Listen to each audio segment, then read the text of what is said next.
माइ auto' tax चेनेलनि गेजेरजों नोंथांमोनखौ बयखौबो दायो बे समाव नोंथांमोननो मोनसे इम्परटेन्ट भिडिअ एबा बिग आपडेट लानानै फैदों। बेसिम बे बोसोरावनो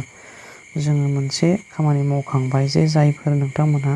खालामदोंमोन भटार विथ आधार लिंक एबा आधारजों भटार कार्ड लिंक खालामदोंमोन बियो बेवहाय मोनसे अपसन नुनो मोन्दोंमोन जोङो बेवहाय साबमिटेड अपसन जायफोर साबमिटेड जाखांनायनि उनाव आरो गुबुन फारसेथिं मा दंमोन रेजेक्ट एबा एक्सेप्ट बिदि अपसन दंमोन जों दायो साबमिटेडआथ' सिगाङाव साक्सेसफुल जाबाय बेनि उनाव जोङो रेजेक्ट जादों ना एक्सेप्ट जादों जों बेनि माखासे अपसन्सफोरखौ जोङो नायनो हागोन एबा नायनानै लानायनि जोङो दा सम फैबाय जोङो एप्लाइखौ खालामदों नालाय जेखौनो जों नायनानै लानांगोन बेनि थाखायनो जों बेनि सायाव आपडेट लाबोदों एबा नोंथांमोना बेखौ चेक खालामनाया मोजां बेनिखायनो जों मा नुनो मोनो रेजेक्ट अर एक्सेप्ट जों बिसोर मोननैनि गेजेराव मा अपसना जानानै थाखो बेखौ जोङो दायो नायगोन बेनि थाखायनो जोङो NSP मोनसे पर्टेलाव जों हाबगोन जों बेखौ नायगोन जों बेखौ नायनोबा जों मा खालामनांगौ भिडिअखौ जोबजासे नाय स्किप खालामाजासे जाहाथे नोंथांमोना बुजिनो हायो आरो स्टेपखौ नोंथांमोनहाबो बानायनो हायो एबा थांनो हायो बेनि अफिसियेल साइटआव एबा पर्टेलनि सिङाव दायो जोङो NVSP जोङो टाइप खालाम nvsp.in जोङो टाइप खालामदो गुगोलाव एबा नोंथाङा भटार हेल्पलाइन होननाय मोनसे अपसन प्ले स्ट'रनिफ्रायबो नोंथाङा लानो हागोन बेखौ रेजिस्टार खालामनानै नोंथाङा रेजिस्ट्रेसन खालामखांनायनि उनाव बेनि पर्टेलनि सिङाव नोंथाङा बे एप्सनि गेजेरजोंबो नोंथाङा हाबनो हागोन दायो आङो गुगोल क्रोमनि सिङाव जोङो बे वेबसाइटनि सिङाव हाबगोन बेखाय टाइप खालामबाय NVSP माने नेसनेल भटार्स बेयो सार्भिस पर्टेल नेसनेल भटार सार्भिस पर्टेल बेवहाय नोंथाङा हाबनो हागोन बिदि जायखिजाया क्रोम एबा ब्राउजाराव बिदि सार्च खालामदो टाइप खालामनानै बिदि नोंथाङा इन्टारफेस मोनगोन दायो बेवहाय क्लिक खालामनानै होदो गोजौआव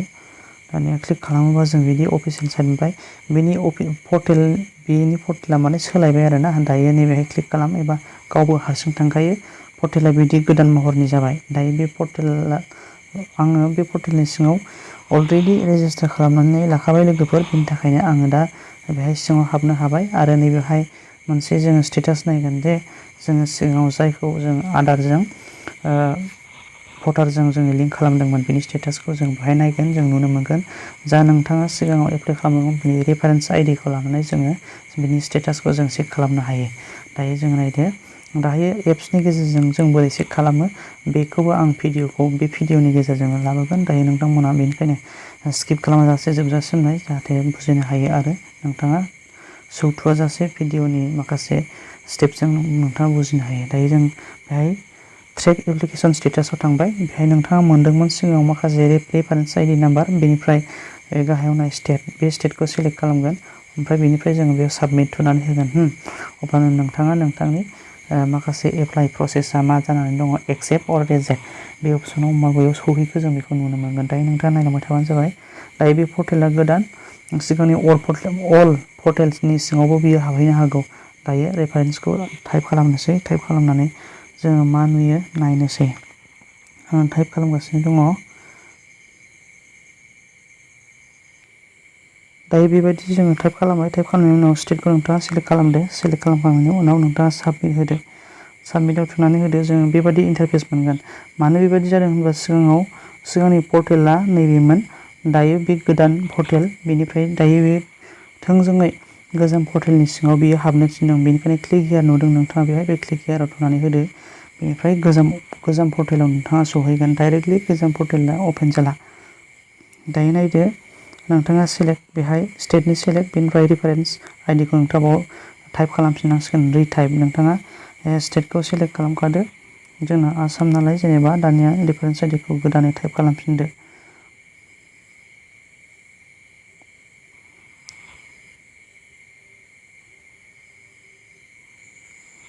दायो जाबाय दायो बेबायदि जाबाय बेबायदि नुनो मोनबाय नोंथाङा दानिया ट्रेकआव थुनानै होदो ट्रेकआव थुयोबा जों गोजौआव नायदो जों बेबायदि सिगाङाव जों बेबायदि अपसन मोनखादोंमोन नङा होमबा लोगोफोर साबमिटेड ओमफ्राय दानिया बेहाय मोनसे अपसन दंबावोमोन एक्सेप्ट अर रेजेक्ट बेवहाय नाय रेजेक्ट एबा एक्सेप्टमोन बे रेजेक्ट एबा एक्सेप्टखौनो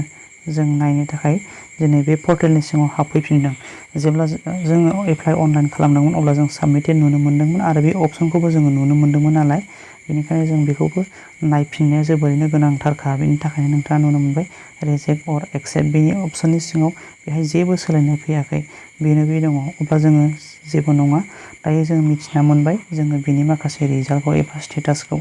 जोङो दानिया जोङो बेनि गेजेरजों गुगोल क्रोम एबा जायखिजाया वेबसाइट अफिसियेल साइटआव एबा बे पर्टेलनि सिङाव जों बेखौ नुनो मोनबाय। दानिया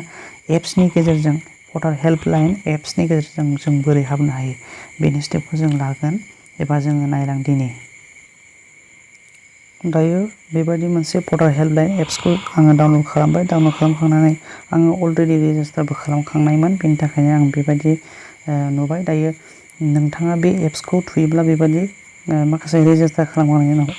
एबा नोंथाङा इनस्टल खालामखांनायनि उनाव बिदि अपसन मोनगोन। नोंथाङा लेट्स ग बेफोरबायदि माखासे स्टार्टिं खालामनाय एप्सखौ बेखेवनायनि माखासे अपसनफोर मोनगोन, बेखौ आं बारग'बोबाय, बेखौ नोंथांमोना देखायनो हानाय जाला। बेनि थाखायनो जोङो बेखौ नैबेहाय भटार रेजिस्ट्रेसनाव थांनानै नैबे आधार नाम्बार साबमिसन बेहाय थांनानै नोंथाङा लिंक खालामनो हागोन। बेहाय नायदो लेट्स स्टार्ट, जोङो बेहाय थांदो। जों आधार कार्डजों लिंक खालामनो थाखाय जों बे स्टेपाव थांगोन। बे स्टेपाव थांनानै बेहाय नोंथांनि भटार नाम्बार होगोन, बेहाय नोंथांनि स्टेटखौ होगोन, बेहाय मा स्टेट बेखौ होनानै दानिया नैबेहाय खनसे फेट्स खालामगोन। फेट्स खालामनांगोन। बाव फेट्स खालामखांनायनि उनावसो नोंथाङा बे स्टेप प्रसिडखौ बारनो हागोन, बेखौ फारियै बारलांनो हागोन। दायो आं बारनो हाया, दा जिखुनुआनो जा बेनि स्टेप बाय स्टेप थांनानै नोंथाङा आधार कार्डजों लिंक खालामनो हाहैगोन। दायो बेनि स्टेपखौ जुदि नोंथाङा जानांगौ खालामखांखाबाय, आधार कार्ड लिंक खालामखांखाबाय, जोङो बेनि स्टेटासखौसो जों नायगोन नालाय, दायो आं बे स्टेपखौ दिन्थिला। दायो नैबेवहाय थांगोन आङो, गाहायाव फैदो, बे खनायाव नैबे 3 बार लाइन बेहाय नुदोंना, एक्सप्लर बेहाय थुबाय, बेहाय थुनायनि उनाव स्टेटास अफ एप्लिकेसन नैबेहाय थांगोन आङो, नैबेहाय बेहाय थांदो, नोंथाङा थुदो, बेहाय थुयोबा नोंथाङा नै बेहाय रेफारेन्स आइडि नुनो मोनदों, नै रेफारेन्स आइडि नुनो मोनदों, बेवहाय स्टेट दहायनि बादिनो जोङो बे गुगोल एबा क्रोमआव जेरैबायदि स्टेप जों लादोंमोन बेबायदि स्टेपखौनो जों मोनफिनबाय। नाथाय बेवहाय खोथा दङ, बे एप्सनि सिङाव बेबायदि माखासे साबमिटेड अपसन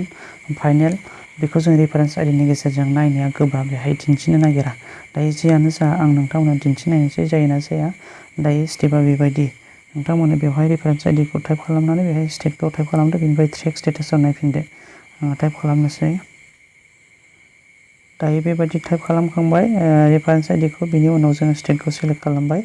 स्टेटखौ सेलेक्ट खालामखांनायनि उनाव ट्रेक स्टेटास खालामबाय। अब्ला नैबेहाय जेबो देखाया, नै बेहाय नुनो मोना, जों फाइनाल माखासे अपसनफोरखौ जों नुनो मोना। नै बेहाय जोङो